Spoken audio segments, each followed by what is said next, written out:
আসসালামু আলাইকুম সবাইকে। আশা করি সবাই সুস্থ আছেন, ভালো আছেন। আমরাও আলহামদুলিল্লাহ ভালো আছি। তো আজকে সকালে তো রাজশাহীতে এসেছি, আর জানি না কেন রাজশাহীতে আসার পর থেকে রাজশাহীর ওয়েদারটা একদম আমাদের ফ্রেন্ডলি হয়ে গেছে। মানে না আছে রোদ, না আছে বৃষ্টি, মাঝামাঝি একটা সুন্দর বাতাস, ঝিরিঝিরি সুন্দর একটা ওয়েদার। তো আমি আর হাবিব একটু দুপুরে রেস্ট টেস্ট নিয়ে বিকালবেলা বের হলাম। একটু কিছু কাজও আছে, সাথে ঘোরাঘুরি তো মাস্ট। অনেক দিন পর রাজশাহীতে এসেছি, অনেক দিন পর না, আমরা রোজার ঈদেও এসেছিলাম, কিন্তু আসলে রোজার ঈদে হাবিবের মতো ছিল, আমি আমার মতো ছিলাম। সো এভাবে একসাথে ঘোরা হয় নাই রাজশাহী শহরে।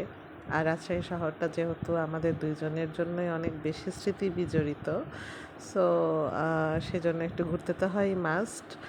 রাজশাহীতে আমরা বিয়ের পরে প্রথম সংসার শুরু করেছিলাম, সেই জন্য যে রাজশাহীর সাথে আমাদের অনেক স্মৃতি আছে। তারপরে রাজশাহীতে যেহেতু আমি পড়াশোনা করেছি, আমরা একটা সময় রাজশাহীতে অনেক সুন্দর সময় কাটিয়েছি বিয়ের আগে। অনেকেই জানে, অনেকেই জানে না, বাট যে তাদের সবার জন্যই আজকে বলতেছি আর কি, যে আমরা বিয়ের আগে একজন আর একজনকে প্রায় 7 বছর, আমরা একসাথে 7 বছর, মানে বন্ধু সাথে যে যেরকম হয় আর কি, একটা রিলেশন হয়, আমি একটা রিলেশনশিপে ছিলাম। সো আমরা রাজশাহী শহরের অনেক সুন্দর সুন্দর মোমেন্টস ছিল আমাদের। আমরা রাজশাহী শহরে অনেক ঘুরেছি একসাথে, ফ্রেন্ডসরা মিলে একসাথে খেয়েছি। হয়তো সেই সব বন্ধু বান্ধবরা এখন আর কেউ নাই, বাট যেহেতু আমরা দুইজন একসাথে এখনও আছি, আমাদের পথ চলাটা একসাথেই, আলহামদুলিল্লাহ। তো সেই জন্য আমরা আজকে পুরো রাজশাহী শহরটা, বিয়ের আগে আমরা যেখানে যেখানে যেতাম, যেখানে যেখানে ঘুরতাম, যা যা করতাম, সবই যে একটু একটু করে দেখলাম। এটা রাজশাহীর একটা ঐতিহ্যবাহী জায়গা। এই জায়গাটার নাম বড়কুঠি। এটা ব্রিটিশদের তৈরি করা। এই জায়গাটাও আছে নদীর পাড়ে। এটা নদীর পাড়ে, রাজশাহী কলেজের পিছনের এই জায়গাটা। এখানে আমরা খুব আসতাম। এখানে একটা গার্ডেন আছে, নাম পদ্মা গার্ডেন। এখানে আমরা এসে নদীর পাড়ে বসে বসে কত যে গল্প করতাম। আর আসলে বিয়ের আগের গল্পগুলা মানে কোনো আগা মাথা নাই, মাথা মুন্ডু নাই, শুধু যে গল্প করেই যাচ্ছি, এটা ওটা খাচ্ছি। বাদাম ফুচকা বিয়ের আগে কত যে মজা লাগতো, মানে কি আর বলবো। তো যাই হোক, অনেকেই যে জিনিসটা নেগেটিভলি নিবে, যে এইভাবে যে বলতেছে, বাট আসলে সুন্দর মোমেন্টস, লাইফের সুন্দর মোমেন্টস শেয়ার করতে কোনোই অসুবিধা নাই। হ্যাঁ, পাপ, অন্যায়, অপরাধ এগুলোর বিচার করার মালিক আল্লাহ, উনি করবেন। সেটা নিয়ে আমাদের মতন নগণ্য মানুষদের এত বেশি মাথা ব্যথা করার কিছুই নাই। তো যাই হোক, এই যে আমরা ঘুরছি, ওই একটা রিক্সা ঠিক করেছিলাম। রিক্সাওয়ালা ভাইয়াটাকে বলেছিলাম, ভাইয়া তুমি সারা শহর ঘুরাবা, ভাড়া নিয়ে তোমাকে কোনো টেনশন করতে হবে না। আর রাজশাহীর রিক্সাগুলো তো মোটর সাইকেলের মতন, মোটা মোটা চাকা, খুবই মজা লাগে, মানে ঝাঁকি কম লাগে। তারপরে যে রাজশাহীর মতন কি বলে, ঢাকার মতন যেহেতু পায়ে টানা রিক্সা না, সো একটু গতিও ভালো থাকে। তো এগুলোর মধ্যে সবই পরিচিত রাস্তা। রাস্তার আশেপাশে আমি আর হাবিব দেখছিলাম আর বলছিলাম যে দেখো, এখন যে অনেক কিছুই ভেঙে ভেঙে ফেলেছে, সব কিছুই, যে ইট বালু সিমেন্ট দেখা যাচ্ছে, নতুন করে বানাচ্ছে, রাস্তাঘাট তৈরি করতেছে। তো রাজশাহী শহরটা কিন্তু এখনও একদম সবুজ একটা শহর, পরিষ্কার পরিচ্ছন্ন। তারপরে যে সবুজ, একদম গাছপালা দিয়ে ভর্তি রাজশাহী শহরটা। রাজশাহী শহরে যে আমার কাছে মনে হয় পলিউশনও কম, কারণ যেহেতু রাজশাহীতে কলকারখানা কম, তো সেই জন্য পলিউশনও কম। এটা পদ্মা নদীর পাড়। তো রাস্তার পাশ দিয়ে এত সুন্দর করে ছোট ছোট কৃষ্ণচূড়া গাছ লাগিয়েছে। গাছগুলো এখন অতটা বড় হয় নাই, বাট এই রাস্তা দিয়ে আমরা আগে অনেক হাঁটতাম। আসলে বিয়ের আগে না হাঁটতেও ভালো লাগতো, আমরা বিয়ের পরেও হাঁটতাম। যখন আমরা দুইজন শুধু সংসারে ছিলাম, আমাদের বাচ্চা কাচ্চা ছিল না, তখন আমরা বিয়ের পরেও মাঝে মাঝে ঘুরতে বের হতাম। আসলে বাচ্চা কাচ্চা হয়ে যাওয়ার পরে হয় কি, যে বাচ্চা কাচ্চার জন্য অনেক কিছু স্যাক্রিফাইস করে দিতে হয়। এটাই সংসারের নিয়ম, এটাই সাধারণ নিয়ম, সবাই করে, আমরাও করছি। বাচ্চা কাচ্চার জন্য এখন অনেক জায়গায় যেতে পারি না, অনেক কিছু চিন্তা করি। আর আমি যেহেতু বাচ্চা কাচ্চার ব্যাপারে একটু বেশি মানে কি বলবো, এটাকে একটু বেশি চুজি। সো আমি আসলে অনেক কিছু চিন্তা করেই হচ্ছে যে অনেক বাধ্যবাধকতাও আছে। এমন না যে দুই হাত একদম খোলা, যেখানে খুশি চলে গেলাম, যা খুশি করলাম।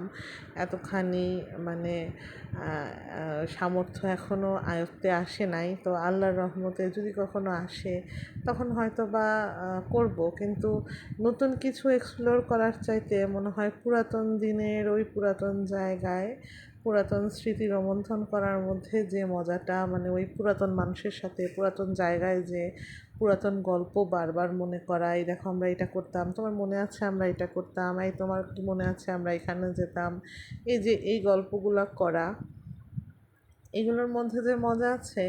নতুন নতুন হচ্ছে যে জায়গায় যে নতুন নতুন জিনিস দেখার মধ্যে অতটা হয়তো বা মজা লাগে না সেটা না, মজা হয়তো বা লাগে, বাট ওই যে সব সময় পুরাতন জিনিসের প্রতি একটা মায়া থাকে, একটা টান থাকে, এই জিনিসটা তো আর থাকে না। আর এই যে এই রাস্তাটাতে এত সুন্দর করে হচ্ছে যে ফুলের গাছ লাগিয়েছে। রাজশাহী শহরের রাস্তাঘাট সম্পর্কে ফেসবুকের জন্য সবাই জানে যে এখানকার রাস্তাঘাট খুব সুন্দর। তো এবার হঠাৎই একদম চলে আসা হয়েছে, এরকম কোনো প্ল্যানই ছিল না। আমরা ভোর 4টার সময় দুইজন মিলে ঠিক করেছি যে আজকে সকালে আমরা রাজশাহীতে যাব। তো খুবই হচ্ছে যে হেক্টিক একটা জার্নি করে এসেছি। হাবিব ঢাকা থেকে এসেছে, রাস্তার ভিতরে ট্রেন নষ্ট হয়ে গেছে। আমরা অনেক বাধা বিপত্তি পার হয়ে তারপরে হচ্ছে যে রাজশাহী শহরে এসে পৌঁছাইছি। তো ওই যে বলে না যে যার শেষ ভালো তার সব ভালো, আলহামদুলিল্লাহ আমরা শেষমেশ রাজশাহী শহরে এসে পৌঁছাইছি, ঘুরতে পারছি। হাবিবের বন্ধু বান্ধবের সাথে দেখা হচ্ছে। তারপরে আমি তো এসেছি আমার বড় খালামণির বাসায়। আর বড় খালামণিকে নিয়ে তো এর আগেও বলেছি যে উনি হচ্ছে একজন আমার জন্য একটা রিফ্রেশমেন্ট, মানে উনি একটা এমন মানুষ যার সাথে বসে থেকে কথা বললেও ভালো লাগে। তো এই যে নদীর পাড়, পানি নাই, এটা কিন্তু পদ্মা নদীর পাড়, হ্যাঁ ওই যে দূরে নদী, কিন্তু কোনো পানি নাই, কিচ্ছু নাই। তো যাই হোক, এটাই এমনি বসে বসে দেখলাম, অনেক কিছু মনে করলাম। আর সন্ধ্যা হয়ে গেছে। তারপরে এই যে সেই রাজকীয় লাইট, এই লাইট ফেসবুকের কল্যাণে, তারপরে হচ্ছে যে নাটক সিনেমার কল্যাণে অনেক বেশি ফেমাস। তো আমরা রাস্তা দিয়ে যাচ্ছিলাম আর দেখতেছিলাম, আর ভাবতেছিলাম যে আর কোথায় যাওয়া যায়। তো এই যে আমরা এখন যে এই জায়গাটার নাম হচ্ছে লক্ষ্মীপুর মোড়, একটু এখান দিয়ে হচ্ছে যে ঘুরে গেলাম। মানে ওই যে বললাম না যে বিয়ের আগে যেসব জায়গায় যেতাম, যেসব জায়গা দিয়ে ঘুরতাম, এখানে আমি বাসা নিয়ে আমার ফার্স্ট সংসার শুরু করেছিলাম লক্ষ্মীপুর মোড়ে।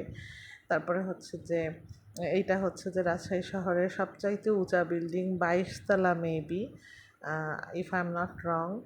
তাহলে এটা হয়তো বা 22 তলা, অতটা বেশি জানি না, বাট দেখতে ভালো লাগছিল তাই একটু হচ্ছে যে দেখছিলাম। আর এই জায়গাটাতে একটু ক্রাউড থাকে কারণ এই জায়গাটা তো হসপিটাল এরিয়া। তারপরে আমরা ঘুরে টুরে একটা রেস্টুরেন্টে এসে বসেছি। আর দেখেন, পুরাতন বান্ধবী পেয়ে আমার জামাই কি খুশি। জামাই আমার বুঝতেছে না পুরাতন বান্ধবীর জন্য কি মিল্কশেক অর্ডার করবে কিংবা কি জুস অর্ডার করবে। মানে আমি আসলে হাবিব যখন এইভাবে আমি জাস্ট মানে আমি যখন এই ভিডিওগুলো করেছি, হাবিব জানেই না যে আমি ভিডিও করছি, কারণ ও যখন এভাবে ওর বান্ধবীর সাথে কথা বলছিল আমার দেখতে খুব ভালো লাগতেছিল। একটা সময় আমারও অনেক বন্ধু বান্ধব ছিল, আমিও এভাবে সময় কাটাতাম, কিন্তু আসলে সময় যেতে যেতে সেই বন্ধু বান্ধবরা কোথায় যেন হারিয়ে গেছে। তো যাই হোক, আমরা একটু খেয়ে দিয়ে হচ্ছে যে একটু প্রথমে জুস টুস খেয়ে তারপরে হাবিব ফালুদা খেয়েছে, তারপরে আমরা একটু ডিনার কমপ্লিট করে হচ্ছে যে হাবিবের বান্ধবী চলে গেছে, আমরা হচ্ছে যে বাসায় চলে আসছি, রাত্রি হয়ে গেছিলো। তো এই ছিল আজকের ঘোরাঘুরি। তো সবাই ভালো থাকবেন, সুস্থ থাকবেন, আল্লাহ হাফেজ।